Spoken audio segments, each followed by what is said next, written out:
fans are brilliant to be part of a show that's got a big fan base that was kind of there for the pilot. So to start a series known as people that are desperate to see it, and knowing that every episode there's people afterwards kind of talking about it, wanting to know what's going on next. When the 5th episode went out, I had friends and people calling me up going, what happens next week? And I'm like, I can't tell you. And they're like, no, shut up, seriously, come on, tell me what happens next week, trying to bribe me. I was like, no, not going to tell you. And that's just excellent to have that sort of power, I suppose, knowing what's going on. The worst bits, I would say, are sometimes you start early morning, but I don't mind. You're there. We all got shipped off to Bristol, so our lives became Bristol, really. So you just sort of get into the schedule and the routine of doing the filming. It got a bit cold at times when I was naked in the woods. That was probably a worse time.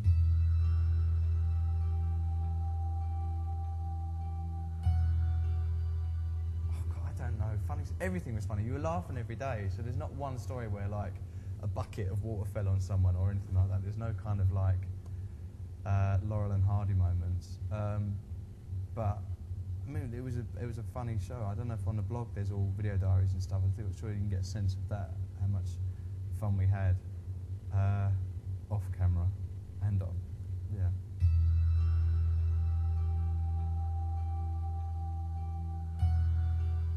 If I could change into any animal, I would be a bird.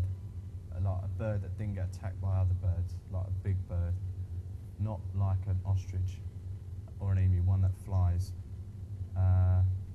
Like a sparrowhawk. Just because I've always had dreams about flying and stuff, and I think it would be amazing just to be able to, especially if you're in traffic or you're walking down Oxford Street and there's loads of people in front of you, just to kind of zip up and float across and land where you want to land. That would be great.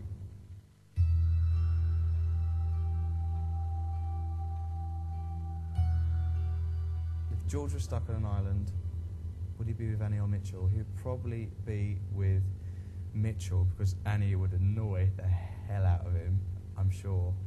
And she wouldn't have the ability to make cups of tea, because it wouldn't be a kettle.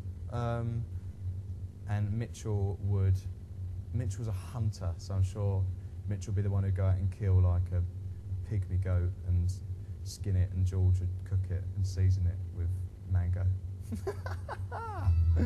Yeah.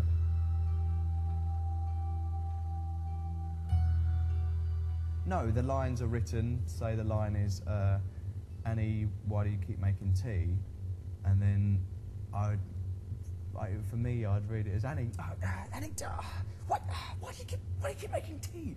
And that would be, you know, I've added about 5 words in there. I've made the line about four lines longer, but that's kind of my way into George, is that he's got a stutter. He's not stuttery, but he's kind of just trying to structure everything and make everything neat and that, yeah, I'd put them in. That's just me kind of elaborating, I suppose.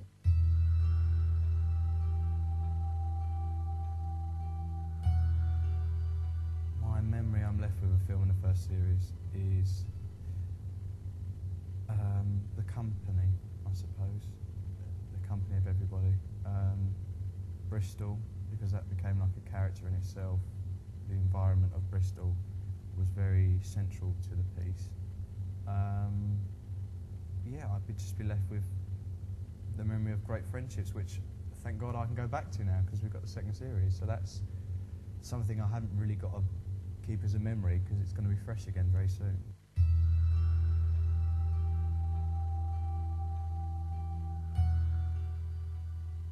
Hello, being human fans. I'm very thankful for you to have got behind this show so much and made it happen, and given us all the opportunity to give you these characters fleshed out over a series and now over another series. But just, yeah, thanks for being there for it and being behind it and caring about it as much as we all care about it, as much as I care about it.